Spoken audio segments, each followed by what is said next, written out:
はい、今回は、リクエストいただきました、こんな感じの、3D レイヤーを使ったスライドショーの作り方を解説していきます。まず、新規コンポジションを作成します。カット01で、1分程度のコンポを作っておきます。で、新規平面で背景を作成します。で、この背景にはエフェクト、描画、4色グラデーションでグラデーションを作っておきます。全部白にして、下の2点を少しグレーにしていく感じですね。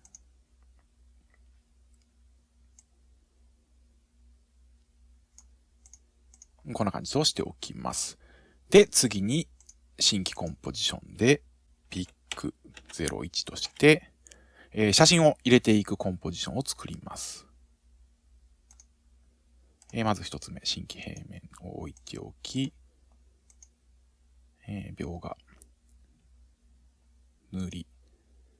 で、テキストでとりあえず、ピック01、ピクチャー01、写真のフォルダーということですね。写真のコンポということですね。という感じで用意しておきます。で、今のこのピック01のコンポですね。これをコントロール D で複製し、ピック02を作ります。これが2枚目の写真を入れるコンポジションですね。わかりやすいように色も変えておきます。同じようにピック3。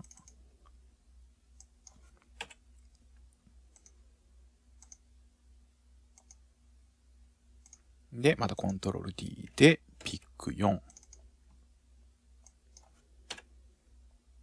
こんな感じで写真を入れていくコンポジションを枚数分作っていきます。とりあえず今回は、この4枚分の写真のコンポを作成しました。で、カット1に戻り、このピック01ですね。これを配置してやります。で、3D レイヤーのチェックを入れ、スケール 60% ぐらいで1ですね。で、この Z 軸奥行きの位置を、500としておきます。そして次に新規ヌルオブジェクトを作成します。で、これも 3D レイヤーにし、1を、先ほどの500の倍の1000としておきます。で、新規カメラも作成します。これで基本的なセッティングができましたので、スライドショーの動きを作っていきます。まず、このピック01のコンポジションですね。ヌルを親に設定してやります。で、ヌルの回転を開き、Y 回転にキーフレームを打っておきます。そうすることで、こんな感じで、ヌルの位置を中心に、写真のコンポを動かしてやることができます。で、最初は表示させますので、例えば、このピック1、写真1を3秒表示させるとして、3秒先に、もう一つ、このままキーフレームを打っておきます。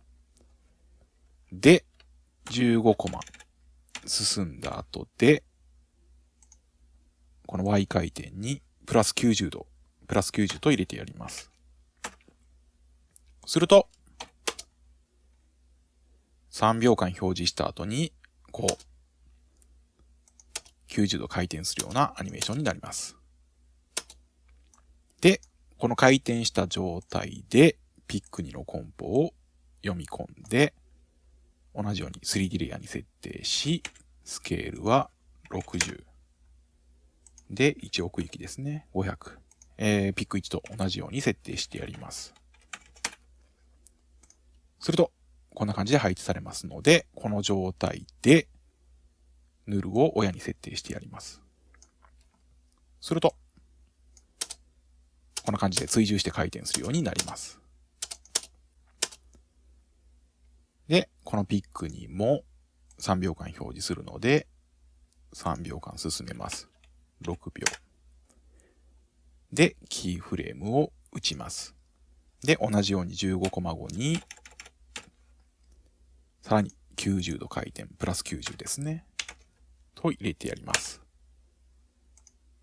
で、同じようにピック3もこの状態で配置し、3D レイヤー、同じくスケール60。で、位置は500ですね、奥行き。で、同じく親に設定。で、3秒間表示して、15コマ後に90度回転、プラス90。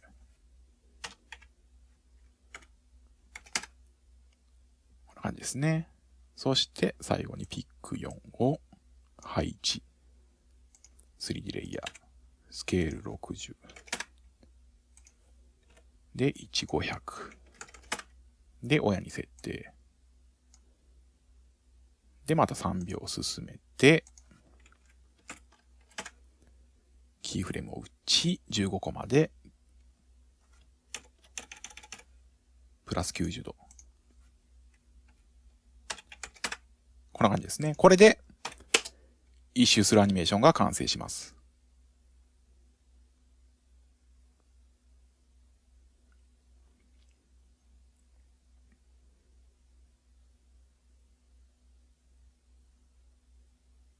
こんな感じですね。これで、写真側の動きが設定できましたので、次にカメラを動かしていきます。新規、ヌルオブジェクトで、カメラのコントローラーを作ります。カーム、コンとしておきます。で、3D レイヤーのチェックを入れ、カメラの親に設定してやります。で、このヌルの位置を移動させていきます。例えば、スタート時はこれぐらい引いてる状態で、一周するあたりで、これぐらい近づいていくというようにしてやります。すると、被写体とカメラが両方動いて、流動的に見えるような表現になります。さらに、この回転ですね。3秒間表示している間止まっているんですが、この3秒の最後のキーフレームですね。ここをさらにプラス5度程度入れてやります。すると、この3秒表示している間も、ゆっくりと回転が加わって、さらに流動的になります。こんな感じですね。同じように全ての3秒のキーフレームのところにプラス5としていきます。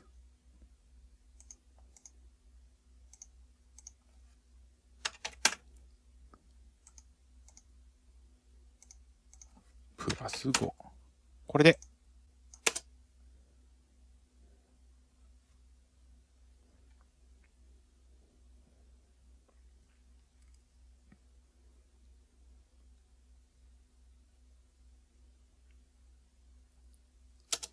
これでさらに流動的になりました。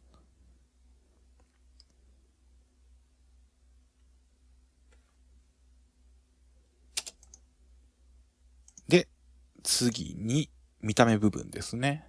例えば、このピック1、コントロール D で複製します。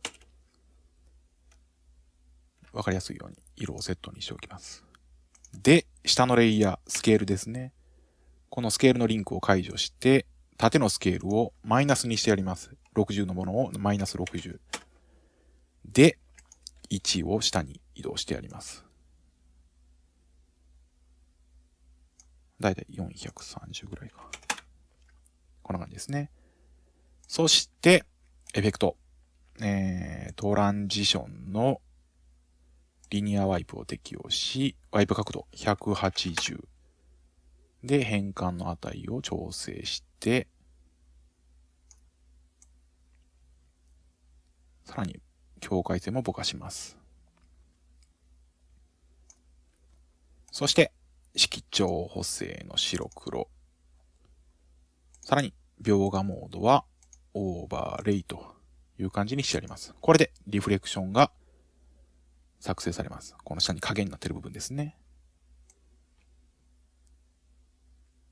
同じように他の画像も複製して作っていきます。コントロール D でセットの色に設定し、描画モードオーバーレイのスケールマイナス60。で、1は高さが430ですね。1。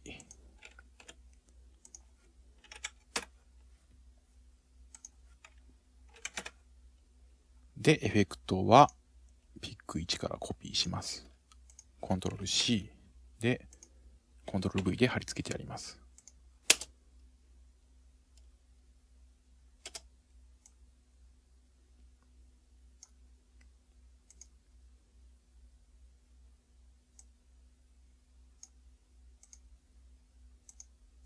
こんな感じですね。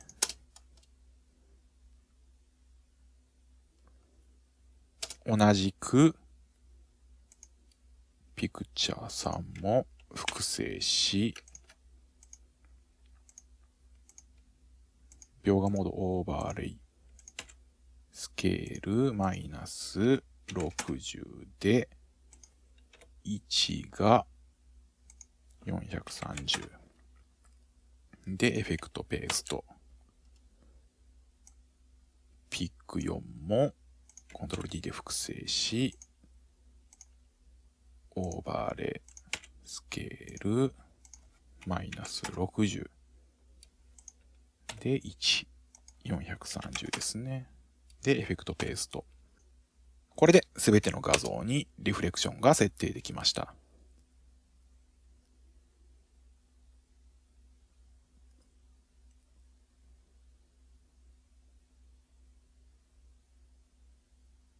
こんな感じですね。これで、スライドショーのベースは完成しましたので、あとはそれぞれのコンポジションに写真を入れていきます。まずちょっとコンポをフォルダを作って、まとめておきます。で、写真を読み込んでいきます。で、それぞれのコンポジションに、ピック1に写真を入れて、簡単に動かしておきます。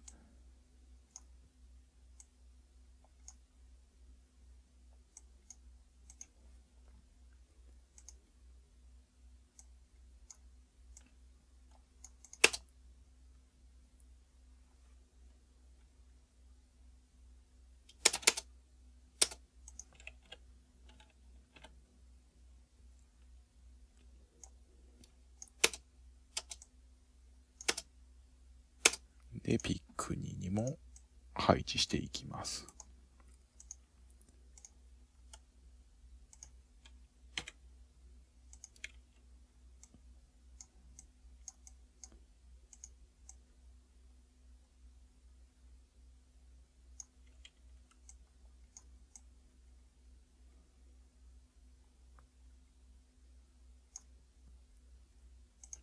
1のアニメーションを設定します。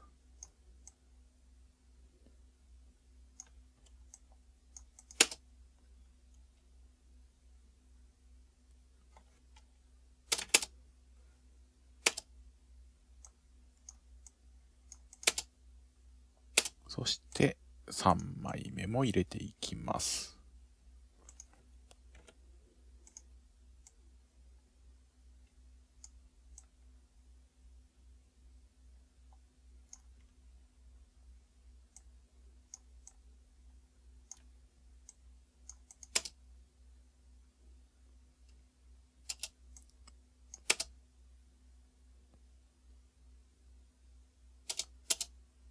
そして最後に4枚目ですね。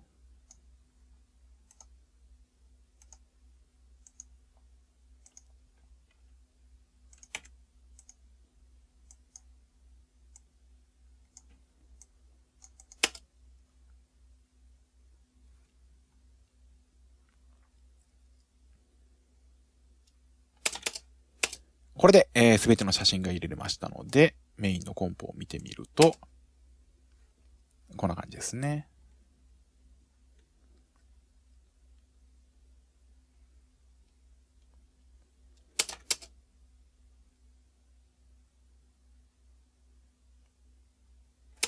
で、さらに、例えば、新規平面。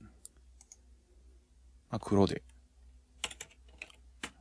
ワークとして、長方形ツールをダブルクリックしてやります。で、マスクの拡張をマイナスにし、マスクを反転してやります。すると、こんな感じで黒い縁を作ってやることができます。すると、こんな感じで縁が表示されます。で、この縁のレイヤーをコントロール C でコピーし、コントロール V、コントロール V、コントロール V でそれぞれのコンポに貼り付けてやります。すると、こんな感じですね。